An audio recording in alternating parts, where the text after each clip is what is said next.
Hey everybody, Tom here with Hidden Beats, and today we are back with Paul from Lighthouse, round two. We got cut off a little quickly last time, so we're picking it up again and getting into some music talk today. So how are you doing today?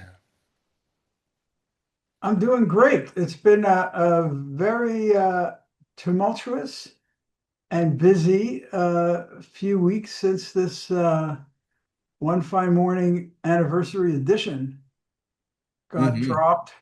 And I shouldn't say I'm really surprised at how well it's doing, because like, why would I be surprised if something that I believe in actually turns out to be popular? But as it turns out, I am surprised.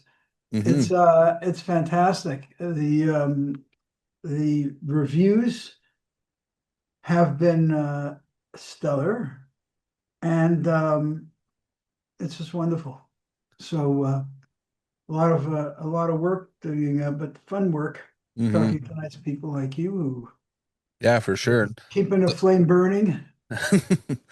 And so our first time around, we got to talk a lot about the history of the band and just kind of your career going forward. But this time, we're going to jump into a lot more specifics on the music and just the anniversary edition itself. So I guess my first question is be like how did putting this album come together for you and the band as a whole?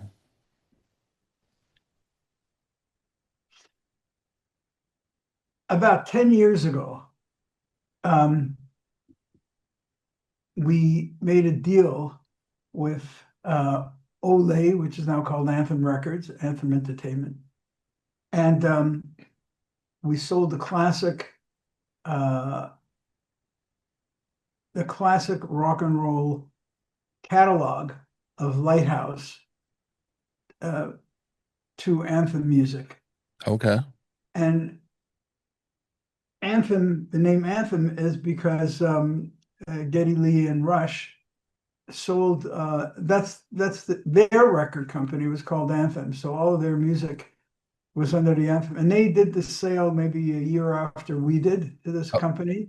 okay. And then the company decided to just rebrand the whole company as Anthem Entertainment because it was signing a lot of Canadian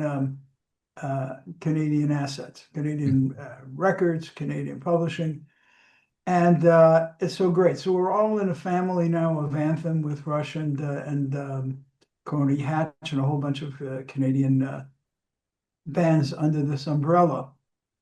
And it took us quite a while to figure out what's the best way to come up with new product that our audiences and our fans have been asking for, and do it in a way that respects the past but looks to the future, and that also respects what's happening nowadays, because uh, now it's a time of streaming. It's a time of people um, losing the whole idea that we had back in the 70s of albums. Hmm. Like, the whole album thing came about because LP records could be, LP stands for long playing. Before that, they had single records, which could be, 3 minutes, maybe 4 minutes long. And so people were used to doing that and going on AM radio to hit radio format.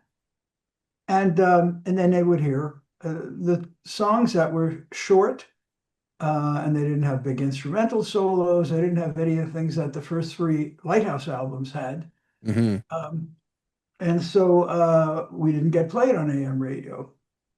And so uh, what happened was that the LP came up with a whole new way that people would be listening to music, because instead of just um, singles, the artists, we could come up with 10 or more songs that had a Hmm. theme.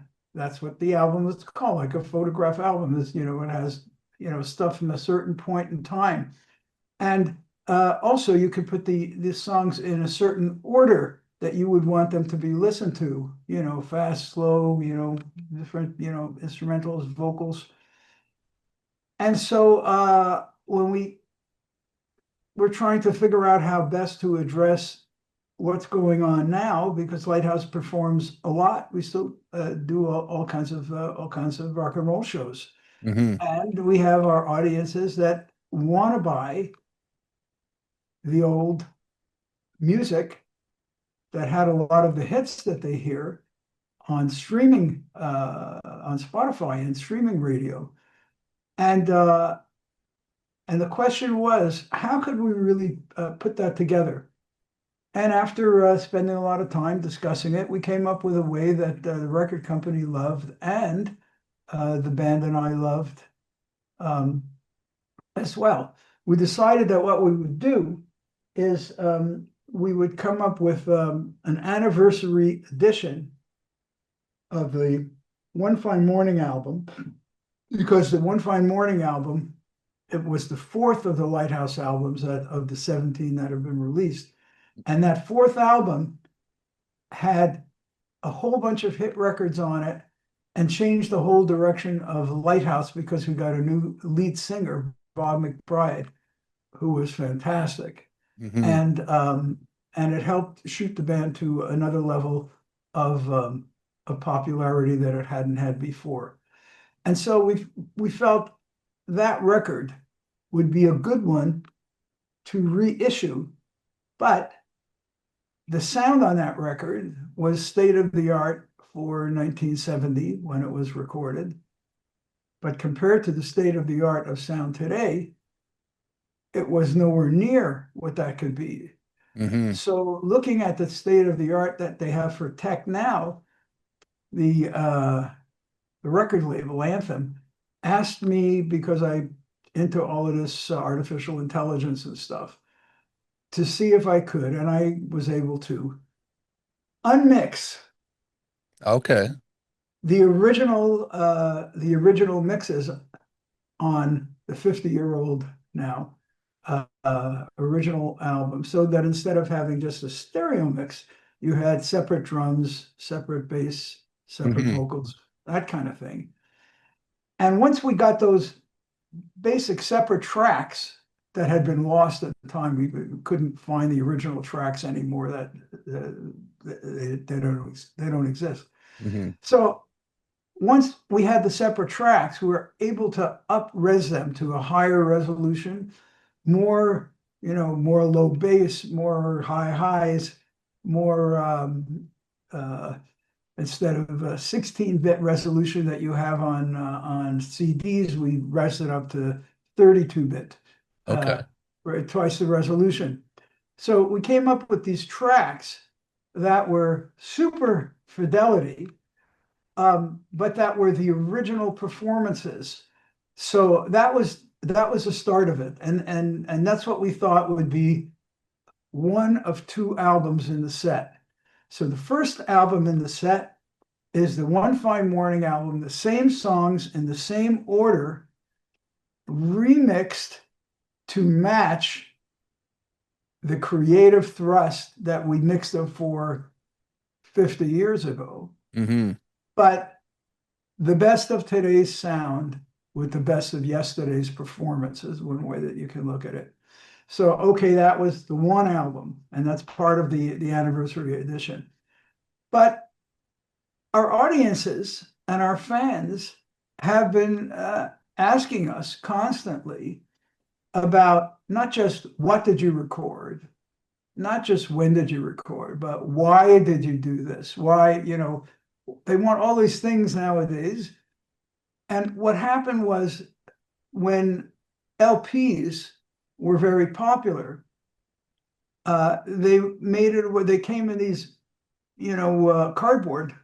sleeves, and there was little booklets in them, and there was room to put a lot of extra information, such as photographs of the band, such as reviews by people in the industry, and so on and so forth. So like text, images, all of that kind of stuff, to give people, when they got an album, they got a bunch of songs in a certain order, and they also got a whole bunch of information about how it was recorded and when and why. And then what happened was that over the years, as album sales diminished, um, users have just gotten used to streaming. And Yeah. with streaming, there's no album. And streaming, there's no extras. You can get the extras online by searching the internet, but it's a lot of work to, to find the article about this here. That whole other concept of a whole bunch of recordings with a whole bunch of text, with a whole bunch of photographs, had died out. So we thought, well, let's resurrect it. Let's make a 2 album set. And the first record would be this One Fine Morning that has the most songs that we do. When Lighthouse, when we do a concert, we probably do almost half of the maybe 25 or 30 songs that we play in the show come from the One Fine Morning album. So we wanted to put those all together the way they were before. And then we had to come up with an idea of how to make it interesting for people today by putting extras in. So what are the extras? The extras that we thought about. The first thing was we went through the archives, and in the archives, we actually found the original 10 demos Mm. that myself and the other guys in the band had really had submitted to our producer, Jimmy Einer. And of those 10 songs that were submitted, Jimmy Einer chose 5 of them, half of them, to be on the album. And those got full arrangements and were on the album. And the other 5 never made the cut. And none of us ever even heard that because Jimmy didn't want us to, he wanted to just choose himself. He didn't want to have to argue with the guys in the band. Why didn't you choose my song? Why didn't you choose that? Hmm. So, and I hadn't even heard most of those demos because at the time, my partner Skip and I said, well, let's give Jimmy Einer this fresh view and let's give him the power to choose whatever it is without our interference. So when I listened to these demos that we had accumulated over all of these years, I realized that both the songs that made it on the album and the songs that didn't make it on the album were incredibly interesting for me and very exciting to listen to. I'll give you a couple of examples. An example of a song that made it on the album was the title cut from the album One Fine Morning, which turned out to be a hit single. If you listen to Skip Prokop's demo of One Fine Morning, he was playing an acoustic guitar and singing the song. We had just Hmm. gotten a new lead singer, Bob McBride, but because it was just a demo, Skip, did a lot of demos. It's maybe just a guitar and a voice or a keyboard and a voice or whatever it was. When you listen to the demo of One Fine Morning, I believe I'm playing conga drums. I mean, it sounds sort of like a Santana track or something like that. Yeah. And Skip is playing acoustic guitar, sort of like a Latin-y kind of thing. And then if you go to the other record, the one that has the final mixes on it and the zhuzhed up sound, you're hearing Bob McBride sing that same song, and you're hearing the string parts and you're hearing the brass parts. Hmm. And it really is, we think, what a lot of our audiences and our fans are going to love. They'll get an insight into the whole process of how did we make the albums. And when they listen to, and when I listen to the songs that didn't make it on the album, there were some songs that the first thing I thought of, how could Jimmy have not chosen this song? It's a great Yeah. arrangement. It's a great this. Uh, and then after listening to it, I thought to myself, I get it because Jimmy told us at the time that the condition that he would put forward for producing us would be that we had to change the direction of our creative so that it would fit AM airplay because he wanted to make hit records for us. Yeah. And our previous three records were like the shortest song might have been 4 or 5 minutes, and some were 10 or 15 minutes long with Yeah. all these like instrumental solos and stuff. And they couldn't get played on AM radio. And at the time that we made One Fine Morning, FM radio had not yet started getting installed in cars and automobiles.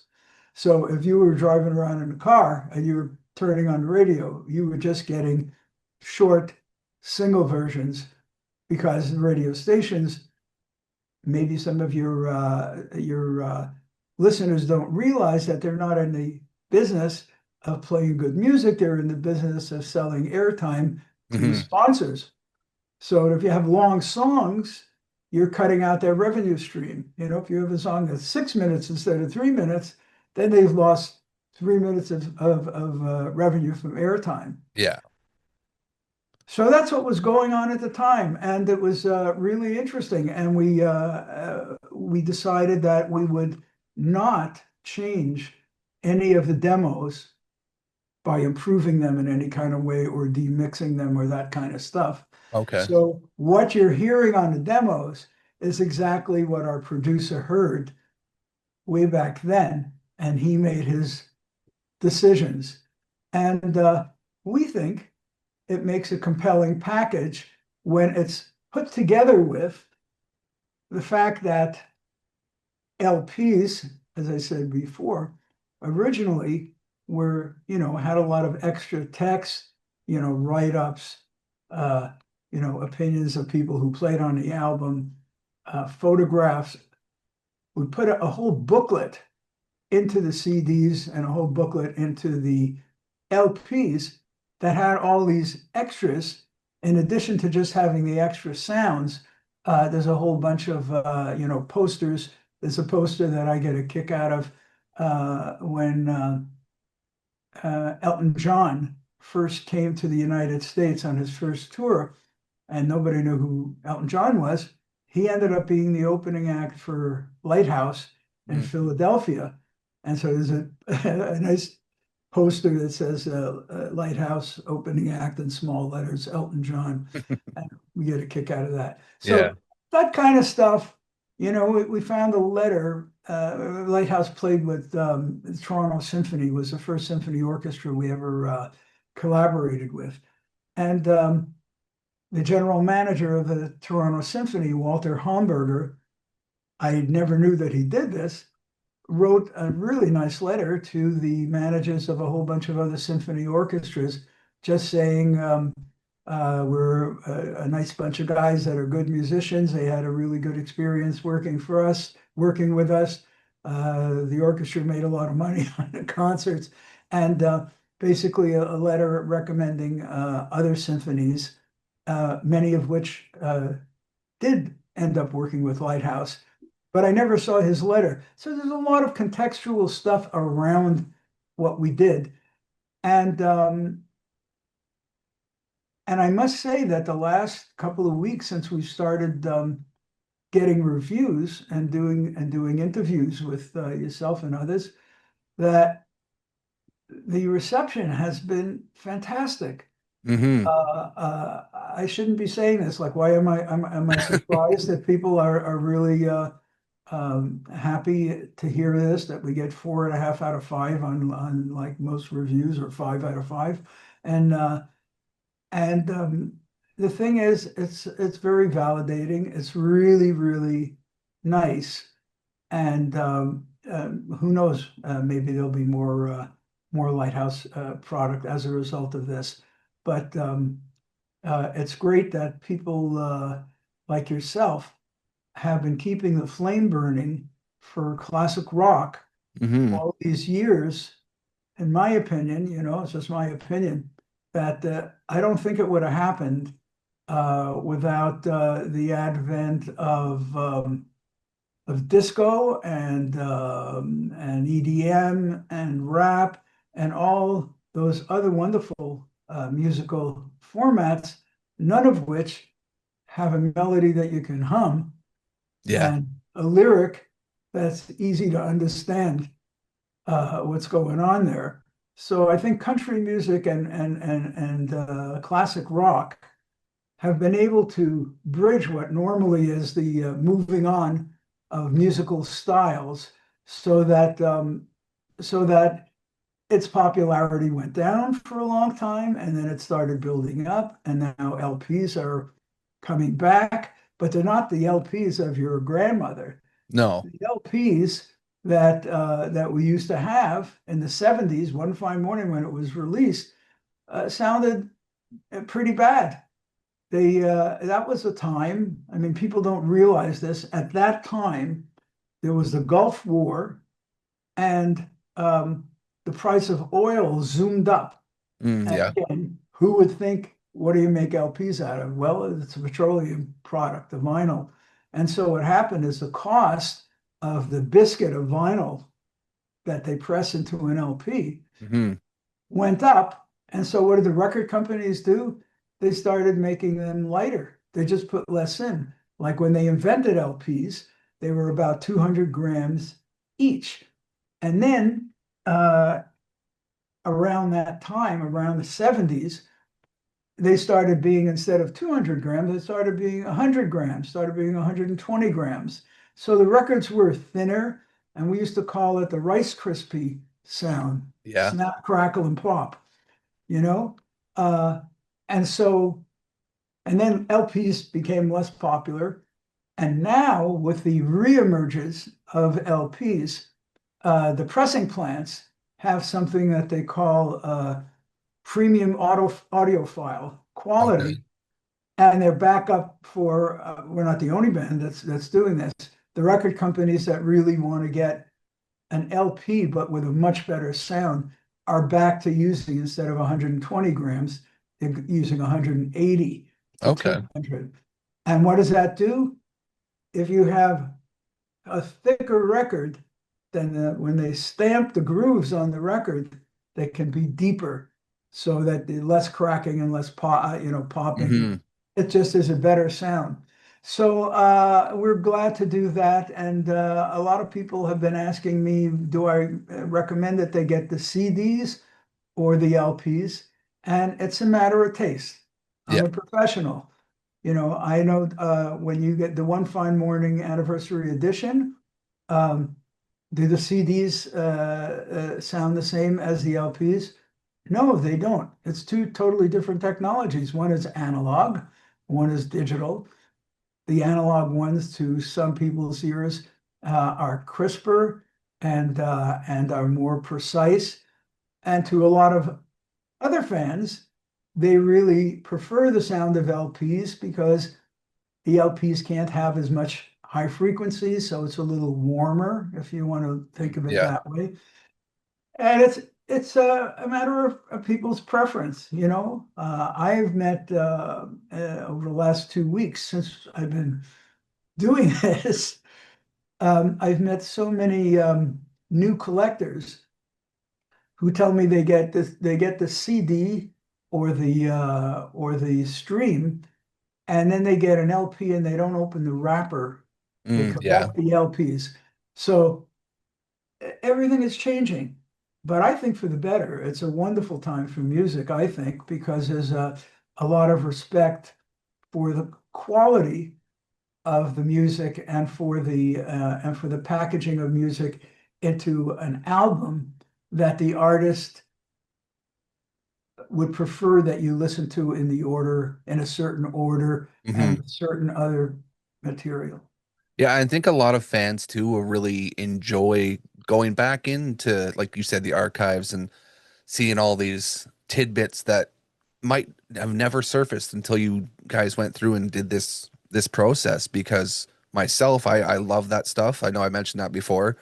I even bought the Michael Jackson. They released the whole, like, a 7 disc series, and it had like interviews and notes from the studio, things like that throughout.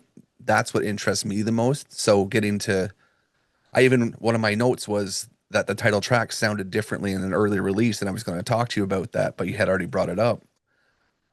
All these things are just really interesting to see. Well, good for you. I'm one of your kind of people in that. So I guess one of the reasons that I've been so happy and excited is that there's not just the two of us. There Hmm. seems to be an actual suction from people who are, there's just so much stuff online. There's just so much, streaming that people can get. There's so much information that it seems like it's not that that's a bad thing, but if you're really an aficionado of music and you also are interested in the culture of what surrounds the music, it's a good time to be a fan. Hmm. Because people like Lighthouse are starting to do like what you did with the Michael Jackson thing. I agree 100%. And there's nothing that could be better for an artist than having an audience that's interested in what we're doing. Yeah. And I'm of the age, so I'm 41 this year, and I'm at that kind of point where I still had cassettes and I still had CDs and things like that, and then I got introduced into the streaming world, and it's interesting because, like you said, the technology is so different, it's so accessible now, but I also miss having that booklet that came with the CD. I miss that being able to open up and see some of those pictures and kind of read little notes and things that the band put. So I'm happy that you guys are doing stuff like that because I think it still connects with those old school fans that way for sure. Let me give you an example of some of these extras. I don't want to take up too much of your time, but uh, when One Fine Morning came out, the album cover looked basically like the album cover on the anniversary. Can you see that? Yeah. So an artist, cover artist called Brad Johansson, um, did this cover, very attractive cover. When this album, back in 1970 or 71, when it came out in Europe, the European record company didn't like this cover, and they approached Roger Dean. Roger Dean is probably I don't know how you I do describe know it. Roger, yeah. Yeah, Yes album covers, and he did an album cover that's beautiful. Let me see. I gotta have to. Here's a good reason to have a booklet. Hmm. uh,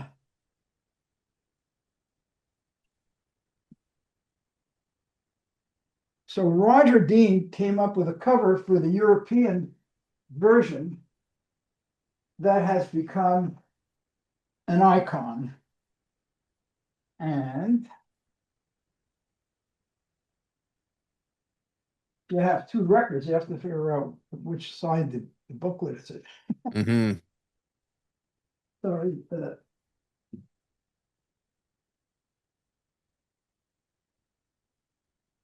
here it is. So in the some of the extras, this is the. Can you see that? We call it the Syphilic Penis album cover. It's just off. Put it up a little bit more. Oh, there we go. Yeah. Can you see that? Yeah. There you go. So, and as it turns out, that we had met Roger Dean on one of those classic rock cruises out of Okay. Miami, and he had his original sketch of that, which is this, Hmm. which we bought. Oh, nice. And so we put that into the extras thing on the album. So stuff like that. We've tried to make it interesting for fans and for just people who are collectors who like the music, but they are also interested in what was happening. Yeah, the story Ano- behind it. yeah, I mean, another example is that one of the songs that did not make it onto the album, which is a great song, is All God's Children, When You're Going to Live in Peace. At the Hmm. time in 1970, the Vietnam War was happening in the United States. it was happening in Asia, but the United States was involved in that. And as a Canadian band, we got the moniker Lighthouse Plays for Peace because Canada was letting draft dodgers come into Canada Yeah. in those days, and we were like the peace country, the peace this and that. And so uh, and a lot of artists and a lot of musicians were going, well, what's happening with the riots in Ohio, and all of those kinds of things were naturally expressed by the artists of the day, whether they were musicians or writers or or whatever. Hmm. And so when we went back to listen to one of these songs that didn't make it onto the album, it's about all God's children, when you're going to live in peace. And it reflected that time. And when the record company heard that, they said, you know what? This is really just an accidentally interesting time to do this release because we now have a war in Ukraine, we have a war in Israel, we've Hmm. got the United States on the verge of a revolutionary war, and the times are sort of similar, so that some of these uh, lyrics and music that we did 50 years ago happen to be perhaps relevant in some kind of way to what's going on now. All kinds of stuff that's interesting, and now that people are playing it back to me, it's very satisfying because I was hoping that would happen. Yeah, for sure.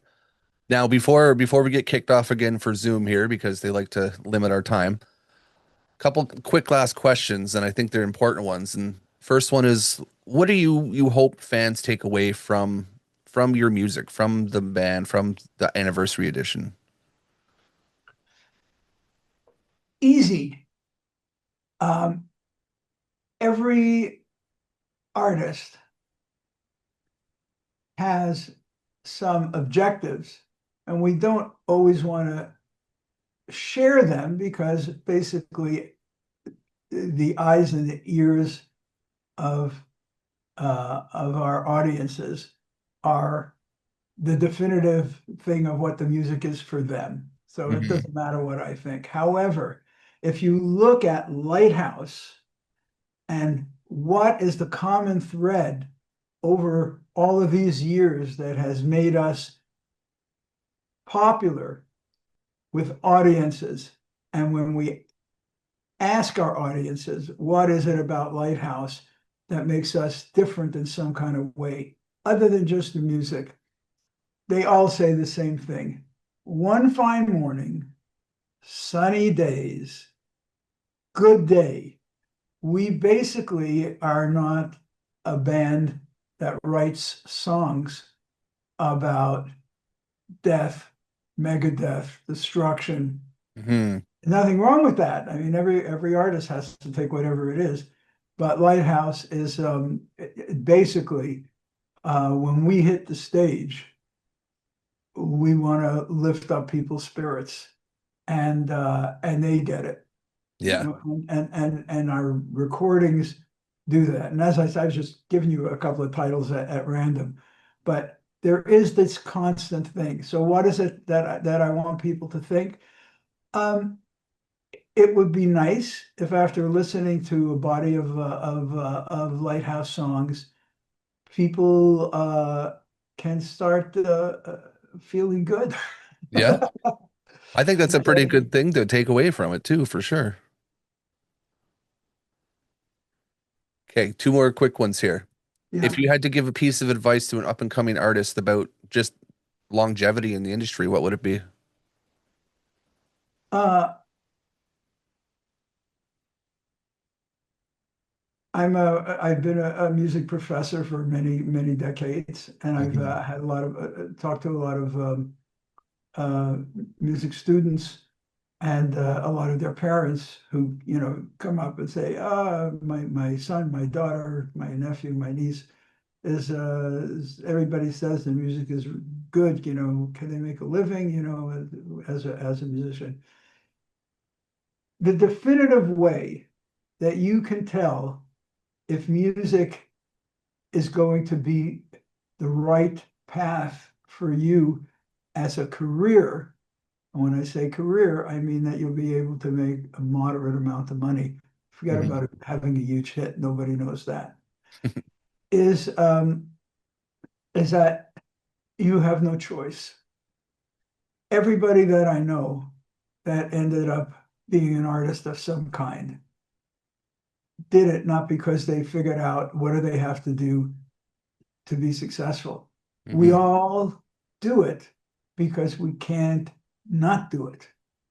Yeah. So there's not that golden ring, of getting the hit record or the this or that. Those things are nice, but if that's what you're looking for, then I would say there's no. I don't want to exclude you from doing doing that, but I would like to dash your hopes a little bit of it be because it's not going to happen in that way. There's Yeah. ups and downs. Uh, but if you're Van Gogh and you're a painter and in your lifetime you only sell four paintings or whatever it is, he didn't stop making paintings, you know, Hmm. and you have to get the reward for me is twofold.